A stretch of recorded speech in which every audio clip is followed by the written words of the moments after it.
మరికొంతమంది విద్యార్థులకు ప్రత్యేక నైపుణ్యాలుంటాయి. ఇలా ఒక్కో విద్యార్థికి ఒక్కో రకమైన జ్ఞానం సొంతంగా ఉంటుంది. వాటిని గమనించి వారి వారి ఆలోచనలకు అనుగుణంగా పాఠాలు చెప్పడమే చైల్డ్ సైకాలజీ. ఇలా పిల్లాన్ని వీపంతా కమిలిపోయేలా కుట్టిన వాడి చదువు సంజలేమిటో తెలుసుకోవాలి. పిల్లల్లో అల్లరి చేసేవాళ్ళు కొంతమంది ఉంటారు. అయితే యూకేజీ చదువుకునే పిల్లల అల్లరి ఆనందంగానే ఉంటుంది. అలాంటి విద్యార్థుల అల్లరిని చూసి కోపం తెచ్చుకునేవాడు టీచర్గానే పనికిరాడు. అందులో నోటి నుంచి మాట రాని ఓ మూగ పిల్లాడు చేసే అల్లరి ఏముంటుంది? అలాంటి పిల్లలు అల్లరి చేయడానికి కూడా ఇష్టపడరు.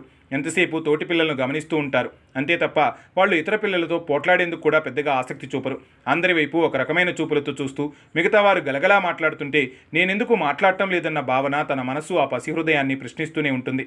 అలాంటి పిల్లాన్ని కొట్టిన స్కూల్ యాజమాన్యంలో కనీసం పశ్చాత్తాపం లేదు. ఇకపై ఇలాంటివి జరగకుండా చూసుకుంటామని చెప్పేందుకు కూడా యాజమాన్యానికి ఇష్టం లేదు. ఏ మీడియా నన్ను ఏం చేయలేదంటూ ఏం జరిగిందని ప్రశ్నించిన మీడియాతో యజమాని పరంజ్యోతి చిర్రబురులాడడం వింతగా ఉంది, విచిత్రంగానూ ఉంది.